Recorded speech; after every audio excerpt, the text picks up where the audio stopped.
You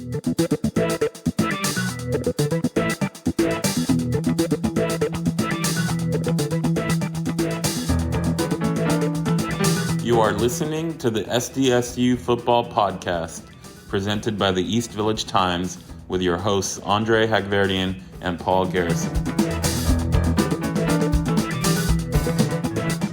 Welcome, listeners, to another episode of the Sdsu Football Podcast. I am Andre Hagverdian. With me, as always, is Paul Garrison. What's going on, Paul? What's going on, man? I'm doing great. We at the East Village Times, we want to provide extensive SDSU coverage.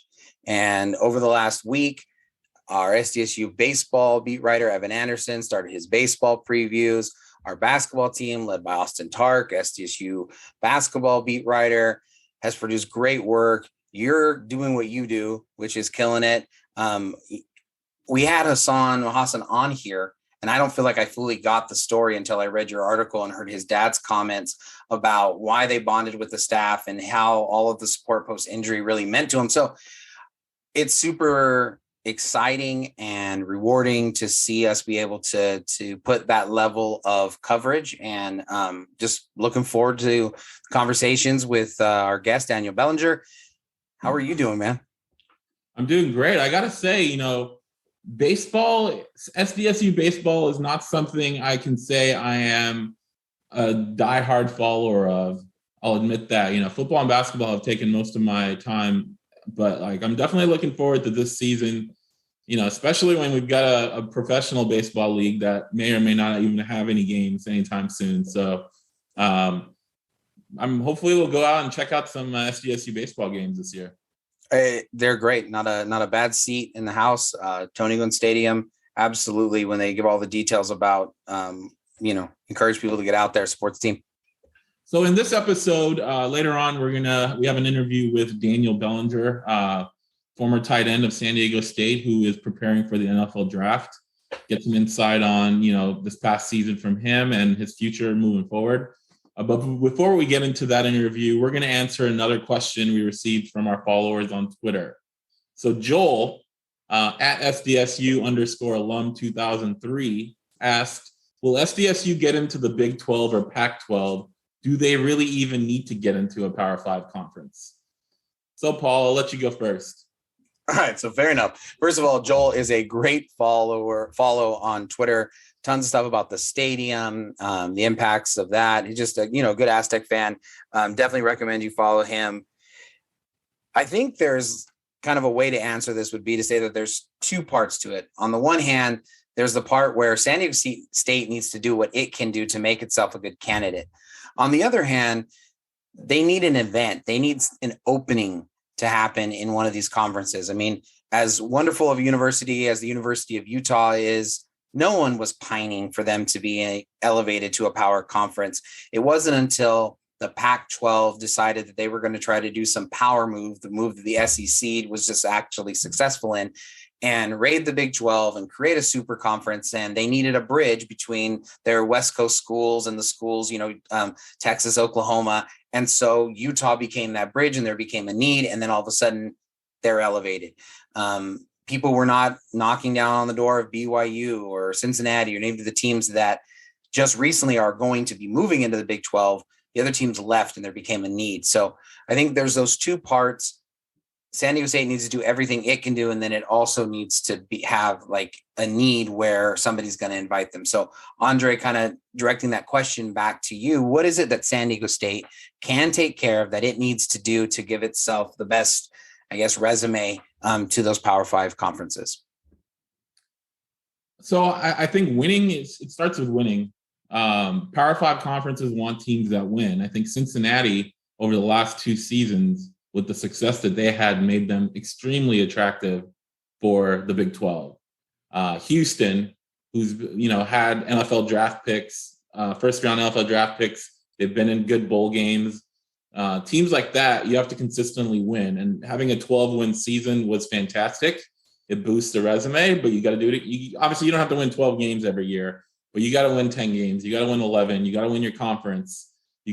Having that on the resume is crucial. being attractive. San Diego as a market should be very attractive. I think they've got that working for them.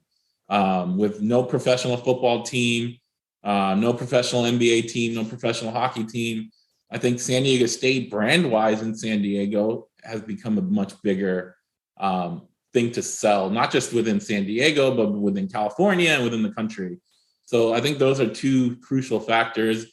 Add in a brand new stadium and an atmosphere at games that's been lacking, not just, because they played in LA the last two seasons, but even before, going to games like Qualcomm on a 55, 60,000 seat stadium and having 12,000 people in the crowd was not building that atmosphere that I think the Power 5 programs, Power 5 conferences would want. So I think throw all of that in there. I think the San Diego State is on the rise, but they got to keep winning.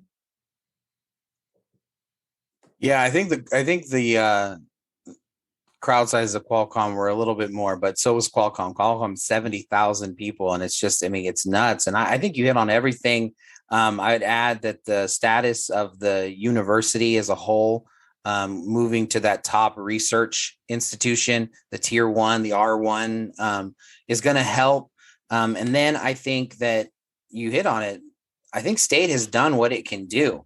I mean, they've won double digits, I think 4 of the last 5 seasons. And, you talk about Houston, you talk about Cincinnati. Well, those teams have played in bowl games, and San Diego State beat both of them. And then I think you get to it. I mean, you and I have talked on multiple times about how surprising it was that there were not as many fans in Carson, as I think everyone expected there to be, even in big games like against Utah. And, the stadium needs to be packed. I mean, everybody needs to go. The TV numbers are good. They definitely have cornered the San Diego market. And people are paying attention to San Diego State, but I think the fans need to show up. And then jumping to the other side of it, I think there needs to be some sort of need. The Pac-12 is irrelevant in college football right now. Maybe USC can step up and become relevant again.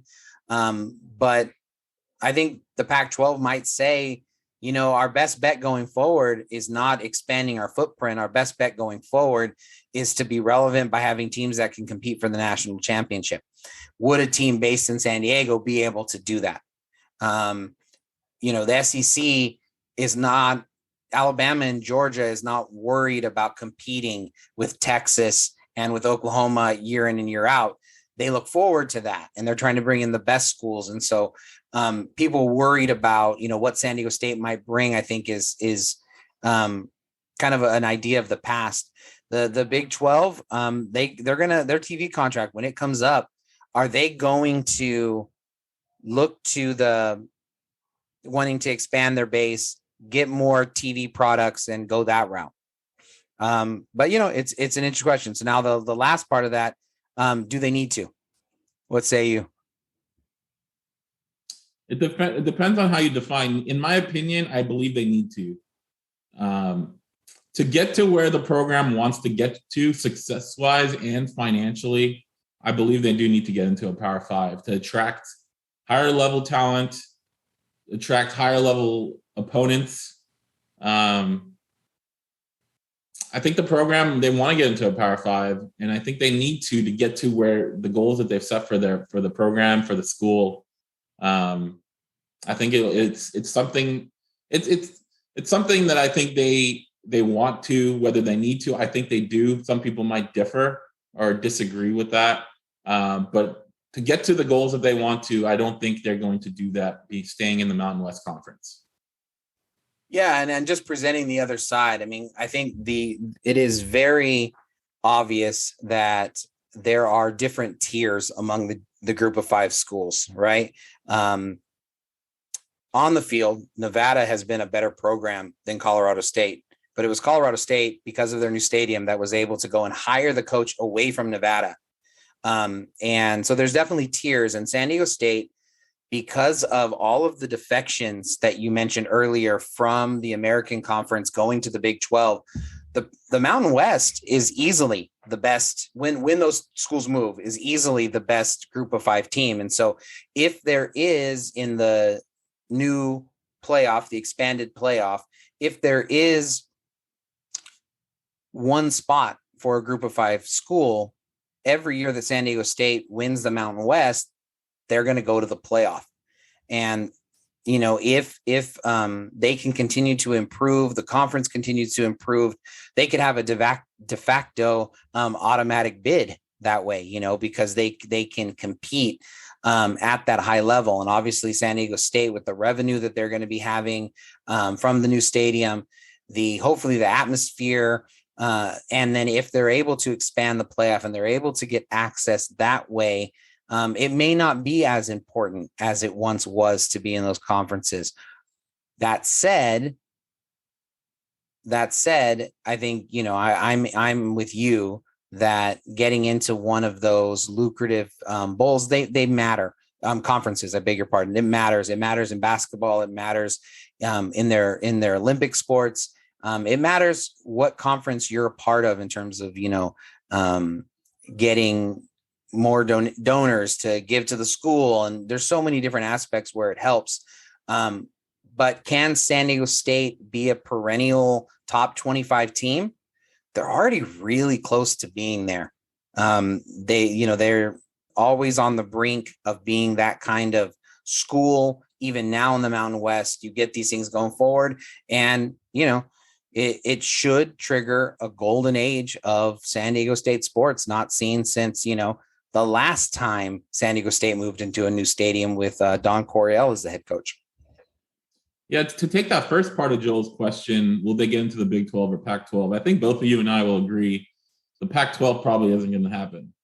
It's been kind of well documented why they haven't been in the Pac-12, and those LA schools not necessarily wanting San Diego, them losing out on the San Diego market because, with the belief that if San Diego State was in the Pac-12, they'd be getting more of those 4-star recruits that the Pac-12 and UCLA, USC gets. Big 12, I think, is a legit possibility. I think there's been a lot written and a lot said about the potential expansion to 16 for the Big 12, creating kind of 2 8-team divisions with a West division also, and having some teams from the West Coast or Western part of the country. So I think there's a lot more viability for a Big 12 move than there is for the Pac-12.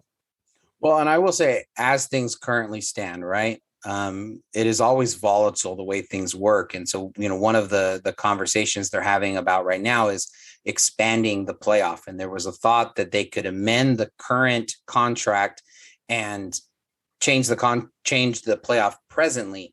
But in the future, the Power 5, already the autonomous 5, right, not being able to be under the governance fully of the NCAA, they may decide that they can form their own rules. There's been talk that they might even go and create their own division that they would completely separate from the group of 5. So if some of those changes take place, then they're going to need more schools to fill in some of the other spots, and they may, bring teams along in that regard. And so I would say I agree with you as it is currently situated, but I do not think that the current shape of college football is what it will be 5 years from now. I have a question for you. I'm interested to hear your thoughts on this. Do you think moving to the Power 5 conference is more important for the SDSU football program or the basketball program? That is a great question. I would say that I think it is more important for the football program because football is king in college sports. If college football and college basketball were on an equal plane, I could definitely see the argument for basketball because, the travel is difficult in the Mountain West. They play in one of the most difficult conferences without very much reward for doing it. Obviously, this year might be the exception to that.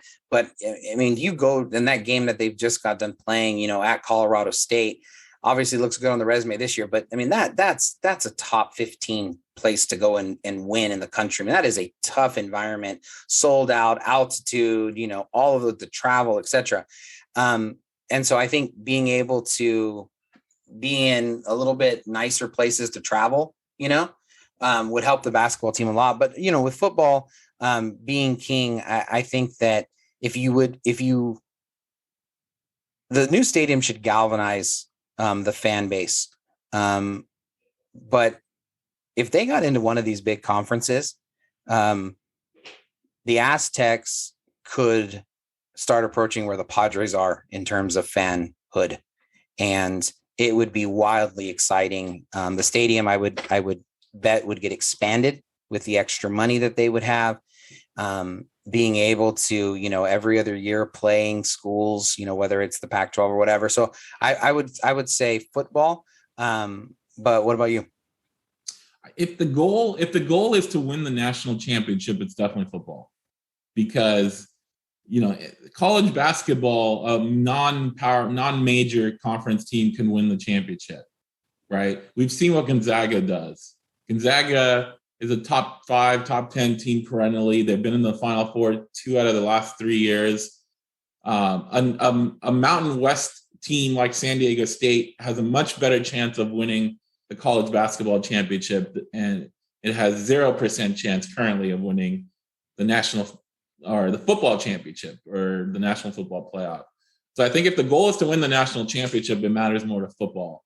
But basketball, has probably a better shot. And with, if they do get into a major conference and they have better recruits, then maybe they do have a better chance, but also they have a much tougher schedule because, in some of these, if you're playing in the Big 10 or the Big 12, more than half your conference games are against top 25 teams. Whereas in the Mountain West, you might be lucky if you play one game in the conference against the top 25 teams. So it's a give and take, but I'd agree with you that I think it means more overall to football. Yeah, and I think, kind of foreshadowing to a question that we got about recruiting, I think definitely diving into what would recruiting look like if they were able to, what does recruiting need to look like going forward with the new stadium? But I think overall, it's important to realize that San Diego State, and not just the sports programs, but the university as a whole, has never been on stronger footing.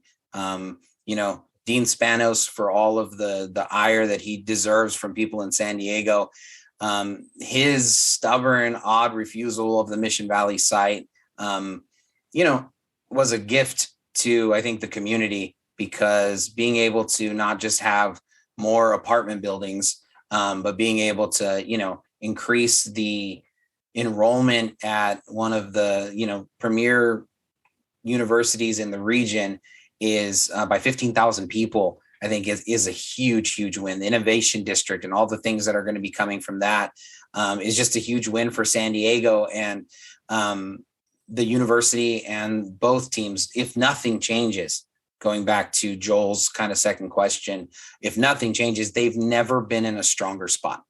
Like in our lifetime, they've never been in a stronger spot. And, it'll be up to the coaches, the players, and the fans to be able to capitalize on the potential that's there, because the sleeping giant is certainly awake. Absolutely. So we want to thank Joel again for the question.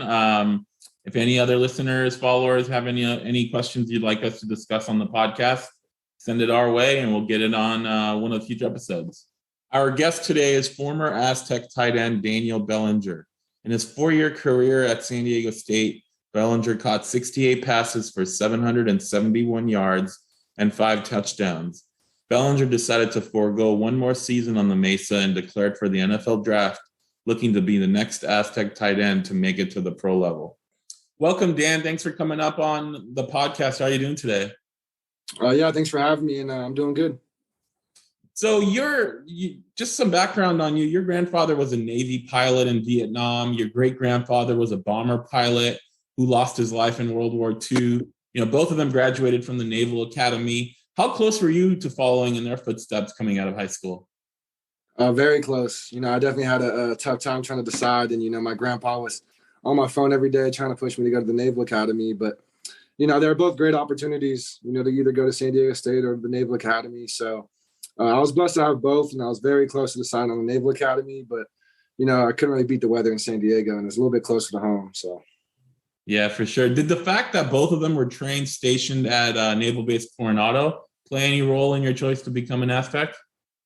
Not really. I really fell in love with the San Diego coaches. I felt like they could trust me. I felt like I trusted them, and I didn't really get a chance to really meet anybody from the Naval Academy besides the scout that came out. So I really felt more and more at home at San Diego State, and that's why I really chose there. Okay, now there's a story of the head coach of Cal calling you up a couple days before, the day before. You actually, made everything official with San Diego State. What do you recall from that conversation? Kind of take us back to that a little bit. And why was Coach Wilcox unsuccessful? Yeah, so he had called me up just a few weeks prior, and it was exciting. I was like, oh my gosh, my first Power 5 offer, and Coach Wilcox getting a call from him is exciting. So when it first happened, I was just like excited, and I was like, wow, this is again another great opportunity. And Cal Berkeley's no slouch of a school, so it was hard trying to decide. But like I said at the time, I just already fell in love with the coaches of San Diego State. So it was, for me, it was almost a no-brainer, but it was definitely something I considered for a little bit. And then in preparation for this interview, got in contact with Parker Houston. And Parker said that you were a skinny kid from Vegas when you rolled onto campus, listed at 220. Last week at the Senior Bowl, you weighed 252. What did Coach Hall and the strength and conditioning program at SDSU mean to you in your development? Well, first of all, Parker only said that because he's fat. So he only said that. He's big. He's bigger body.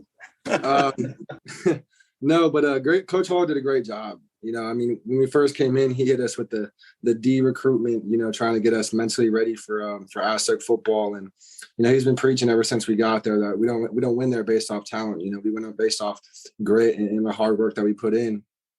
So it really shows that, when I came in, me and Cam Thomas too, we first came in together, we were both just like these skinny kids that were about 220, 225. And we both struggled, it's how we first kind of connected, just trying to gain weight.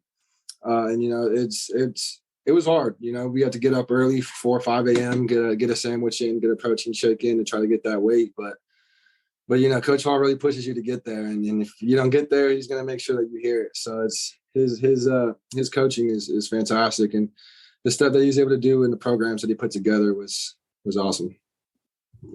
Now, speaking of Parker, what did the older players teach you about football and being an Aztec when you were coming in? Yeah, they taught me a lot of stuff, a lot of small things. When I first came in, I didn't really understand the speed of the game. I didn't understand the kind of the footwork of the game, footwork of blocking. And because where I came from high school, we had one job, just block down. So I didn't really have any technique to it, any footwork to it, anything like that. So he taught me a lot of that stuff. And, he taught me a lot how to stay after, to watch the film and kind of just get after it after practice. I also learned a lot of stuff like getting in the training room and stretching and cold tubbing and getting this extra work in outside of on the field is really helpful, because when I came in, I was like, I don't need to do all this stretching and I don't need to roll out. Like, I never had any of that. Why do I need it now? And a couple years in, and your body starts feeling it, and you see that they're doing it every single day. It's like, okay, yeah, it makes sense. So, that he really taught me a lot of small things on and off the field. And you've previously mentioned about how, as a senior, as a leader, you're trying to pass down to the young tight ends in the program. Could you give us kind of a quick scouting report about the tight ends that are going to be on the team next year, starting with Jay Rudolph? Yeah, those are my guys, man. So, these guys all off season last year, we came in together and did a lot of stuff outside of the program. We did a lot of things with route running and blocking and hitting the bag and getting some quarterbacks together to get that work in. And, these guys are hard workers. There's one thing about Jay specifically is he's a kind of a quiet leader, like I was when I first came in, just kind of show up, lead by example, just kind of just get the work in and don't talk too much. That's the kind of guy Jay is. And, Aaron's going to be a great athlete, for us. I think he's getting into it. He was about like 295, I believe, when he first came in, and he worked his way down to about 260. And he's really transformed his body this last year and really just picking up the plays. And so those two, I think, will be good for us. And, as of course, I think Mark Redmond came in. I didn't get to meet him personally, but I think he'll be great for us. But these younger guys, they know how to work. You know, I mean, if of course anybody coming in, it's difficult, and Coach Hall will attest to that. But you know, they just came in and they put their nose in the playbooks, and they got what they're supposed to get done. So I think they're going to be great for us.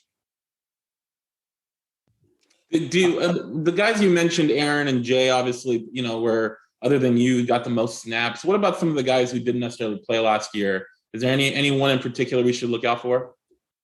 I think Gus McGee and Cam Harpool, you know, those two also work hard, and JP Murphy. You know, all three of those guys came in kind of together and kind of went through the ropes together. I think Gus McGee is going to be a good player for us. You know, you can see some of the stuff that he does route running wise. You know, tackling leverage is stuff that he has a little bit earlier than some of the other guys in the room. But, you know, as long as they keep working, I think it's going to be difficult challenge to see which one of those are going to get the play time in the future, because I think they all have different skill sets that are solid. But definitely Gus McGee, Cam Harpool, and JP Murphy, those three are going to compete for a job one day as an Aztec. So, team captain, as you reflect back on the 99th team at San Diego State, what are you most proud of? I'm just proud of the wins. You know, I mean, when we came in, you know, of course, we wanted to win the championship. You know, we've been saying that since I was there, and that was the main goal. And, you know, of course, it was disheartening with the COVID happening and everything. But the biggest part that I'm proud of is that we were able to come together as a team and get those 12 wins. You know, getting 12 wins is not easy. And then, you know, of course, right after the Fresno State game, we could have just laid down and just said, you know what, season's over.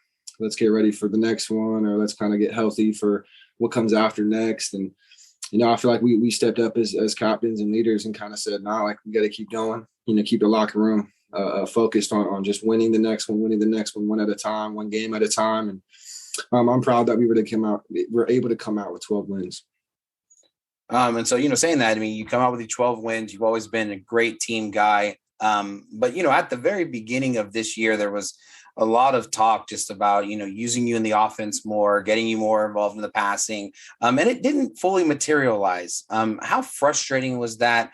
And I guess just how did you approach that throughout the season? Yeah, I mean, it can get frustrating, you know, but personally, I didn't let it get frustrating. You know what I mean? And there's several conversations with Coach Heck and Coach Shabai where I'm talking to them on the side, and I'm talking one-on-one with them, and I'm expressing to them, because we all know that we want to use me more throughout the year. But at the same time, I mean, football is football. You know, you're going to find a way to win. So I talked to them one-on-one, and I told them, I was like, I can get the ball 100 times. I can get the ball 0 times. Whatever gets us to win, gets us to win. You know what I mean? So at the end of the day, it was winning that mattered the most. You know, it wasn't my personal goals that mattered the most. It's the team that mattered the most. So it was just exciting when, you know, we come off a win. It's like, oh, I can't be upset. You know, I'm gonna be upset because I didn't get too many balls. No. So it wasn't as frustrating as some people may think. You know, it's easy to sit there and say, man, I'm not getting the touches, I'm not getting the ball. But at the end of the day, you look in the mirror and you say, I'm winning. I'm a leader on a winning team, and there's nothing more I could ask for. So. No, and like you said, it is a lot easier to sit and complain. The fact that you did it, man, is really impressive. You mentioned the COVID thing, obviously, earlier. We know that, you know, the conference championship game, the team had missed a lot of players. You were one of them. So can you take us through kind of your emotions that you were waiting for this one game, you know, for multiple years? Then you find out probably maybe a couple days before the game that you can't play. Take us through your emotions, and then where did you watch the game? You were obviously maybe quarantined. Can you just talk about a little bit about that?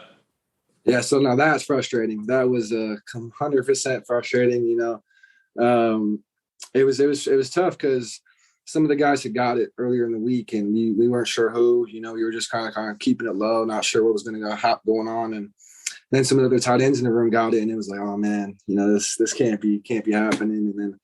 Of course, myself got it, and it was extremely frustrating, you know, just sitting at home. I was quarantined at home where I live, probably about 5-10 minutes away from campus. I was quarantined there the whole time, watched the game there, and it was hard, you know, sitting there watching the game. It was my only game in my career that I missed that I could actually play in. So it was hard and tough mentally. Emotionally, you know, just seeing the guys go out there, and then of course the game didn't go the way we wanted it to. I think everything that could go wrong did go wrong in that game, so it was hard for sure, definitely frustrating. But I mean, you know, all I could do is just hope that my guys got me, and it was a tough game, but It is what it is. I think the hardest part about it was I felt healthy probably a couple of days before the game, and I think that at the time it was like a 10-day quarantine, and then a few weeks later they changed it to like a 5-day quarantine. And if that was in effect, I'd have been able to play and sign with some other guys. So that was the kind of the kicker at the end. But there's nothing I could have done about it. It was definitely frustrating. Yeah, no, that the timing sometimes just seems to always, not work out the way you want it. So you came back for the Frisco Bowl. You guys had a really big win against UTSA. What have you been doing since the Frisco Bowl? Yeah, so I actually went out to Nashville about a week after that, and I've been out here training with some of the guys that work at the tight end U here, and they work with Kittle, Hawkinson, a bunch of NFL guys that come and live here in the off season, and it's been really good. I got here right off the bat, just started getting combine training in. Brought some old NFL guys in to kind of get us ready for the Senior Bowl, and did drills like that, and been on a strict schedule, strict diet, just getting ready for this combine. So do you miss like the 5 a.m. sandwiches? No, I don't miss the 5 a.m. sandwiches. I'm much happier with the nutrition I got now. So how does a player go about hiring an agent? When they turn pro, is it kind of similar to being a high school recruit again? Oh, almost. Yeah, I feel like a lot of agents reach out. A lot of them hit you up on social media asking me if I could talk to you, get some time, and you hear out a bunch of guys just to make sure you feel comfortable with the right guy, make sure you hear out all your options and stuff like that. But yeah, it's almost like recruiting for college. You want the right fit. You want the right fit for you. And this time it's a little bit different. You're playing with real money, and you're playing with your job in the future. It's not just a school kind of regulating it. Not the NCAA regulating it. It's the NFL regulating it. So it's definitely different, but it's kind of the same process. So you were at the Senior Bowl you just mentioned last week. How was that experience? And could you just like walk us through some of the days there? Yeah, it's super exciting. Getting there, seeing the best of the best, playing against the best of the best. I mean, these guys you see on TV all year, you're like, wow, I'm here with these guys. You know what I mean? And of course, they're all great guys. When we first get there, no one wants to be nice or anything. But as the week went on, everybody was cool, everybody was awesome, and we all had a great time. And regular day, we got there right off the plane. Got some psych testing in, measurements, all that stuff. Got some food, and then first day was kind of just get all that little tedious stuff done, and then the next day, just we got up early. Went through meetings, walkthroughs, got to go through these meetings with NFL coaches and going through these NFL playbooks and seeing kind of how it all works, and going through and see how it would be like if you were on that actual NFL team. And then, of course, going through practice, and then after practice, recovery, meal stuff, and then getting back in the film room. And then we had a lot of interviews with teams, and it was super exciting, and it's definitely a learning experience. Definitely experience. It was a long experience, but it was good to just kind of talk to these teams and get the feel for it. You were voted the top tight end on your side of the Senior Bowl team. What did that award mean to you moving forward? Oh, it meant a lot. It was voted on by the players, so it was exciting. It was just kind of cool just to be like, okay, so these guys respect me as a player as much as I respect them as a player. So for me, it's kind of like a respect thing, and it was a good feeling. You mentioned earlier that you're talking at the Senior Bowl, you're talking to representatives from NFL teams. What was the main thing that teams were telling you about your game, what they liked or didn't like? And was there any particular teams that were showing you the most interest? Yeah, so there wasn't any specific teams. All the teams kind of asked the same general questions, had the same general interest. It's really just to kind of get to know us, know who we are, and making sure that what the coaches are saying about us kind of match up what the paper says, and just kind of getting it all figured out so they can get a feel for us and understand who we are as a player. Some questions I got about my game is just what did I want to learn from that week? What did I want to improve and or show throughout that week at the Senior Bowl that they may not have seen on film or they might not have understood in the past. And, I just explained to them that I was just trying to show that I was a versatile athlete, that I could be a blocker and a pass catcher and help a team win any way possible. And they just kind of went through like what they thought about my game. And of course they think that I can be a next level blocker. They just wanted to see see what I can do in all phases of the game. So then last football related question. What is next for you in the draft process? So the next thing is I'm gonna train here for the next few weeks, get these next few weeks of training in, and then go to the combine. And then we'll be at the combine for about a week. And then after that, I'll head back to San Diego and train there for before the pro day, which I believe is the 22nd. So I'll sit there and train there before pro day. And then after pro day, I'll probably head back out to Nashville, get a couple more weeks in with any of the NFL guys that are out here before OTAs. And then get some more work in with those guys and hopefully get some work in with Kittle whenever those guys get back here. And then after that, just get ready for the draft. That sounds terrific. Are you ready for some non-football rapid fire questions? Absolutely. All right, man. Let's do it. Favorite food? I was going to say fish, some shrimp. Shrimp. Okay. Yeah. Is there any particular way that you like it, or things around it? Like shrimp fried rice, Oh yeah. Or some shrimp tacos. Can't go wrong with those. You absolutely cannot. What is your favorite movie or TV show? My favorite TV show is The Office. I love The Office. Wow. I think it's hilarious. So we have asked that question now for every guest that we've had, and that is the most common answer. No way. Yeah, people geek on The Office. Yes. Well, so for me, The Office or Friends, those two. Yeah. My roommates will tell you that, but Friends is our show right there. So it is a little bit different. What about a favorite musical artist? Musical artist, probably Drake. Drake's my guy. I like listening to Drake. There you go. Jordan Berkshire said Drake too, so you got commonality there. Yes, sir. Who's your favorite professional athlete, either now or growing up? Probably Dan Marino. Growing up, I liked him a lot. A big Dolphins fan growing up, so I had a picture with the signed autograph on there. So that's a good time. How were you a Dolphins fan? Yeah, so like you said, my grandfather was in the Navy, so my dad kind of bounced around. Right. Lived in Miami for a while, or lived in Florida for a while, and then he picked it up, and then I just picked it up from him growing up. Got it. That's great. What's your favorite hobby when you're not having 4 a.m. sandwiches? What are things you like to do outside of football? I either like to just play video games with my roommates, or read or cook. What do you like to read? I'm reading this book called The Prophet right now. It's kind of just like more like deep thinking books. You know what I mean? Yeah. Just kind of get you thinking a little bit. There you go. You have any takeaway from The Prophet?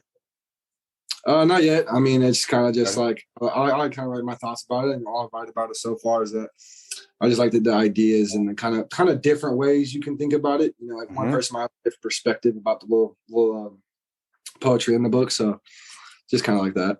That's great, man. That's great. Great interview, man. You did terrific. We are definitely looking forward as you go forward to be able to talk with you more and kind of see what that draft process is. Thank you for kind of taking us those back behind the scenes. It was great. Yes, sir. No, it's always fun to talk about. Yeah, thanks, Dan. Again, we look forward to see how the combine goes and pro day and NFL draft, and hear your name called. All right, Paul, we just got done talking to Dan Bellinger. What were your main takeaways from his conversation? He's a winner. I mean, I think the first thing that jumps out to you is just how much he loves winning. He was always very much not taking, not the credit for himself, talking about how he would tell the coaches like intentionally, hey, if we win, I don't care how many catches I get. It's very easy for people who aren't in the game to say that. But the fact that he actually lived it and showed that character, I think was pretty significant. And, on the other side of it is, he talked about the Senior Bowl and being at San Diego State, he was invited to the most prestigious bowl, Showcase Bowl. And, whatever, I guess, career-wise, a lack of catches may have cost him in theory, clearly didn't, because he was at the biggest Showcase Bowl next to, the best tight ends in college football, and he performed really, really well. So I think that really jumped out to me. And then, just what a special family, those, his grandfather, his great grandfather. I know people follow his dad on Twitter. Frank's a great guy. And just being able to see how important that was, that heritage and all of that was pretty significant. What about you? Yeah, coming from Las Vegas, you would think that there would be a bigger Las Vegas pipeline to San Diego State. With Donald Pumphrey, Bellinger, some other folks. I wonder if we'll see a bigger emphasis put on Las Vegas moving forward in recruiting. I do agree with you with the question about not seeing the targets. I think the first press conference I ever attended for the East Village Times was last spring, and it was Hecklinski and Bellinger.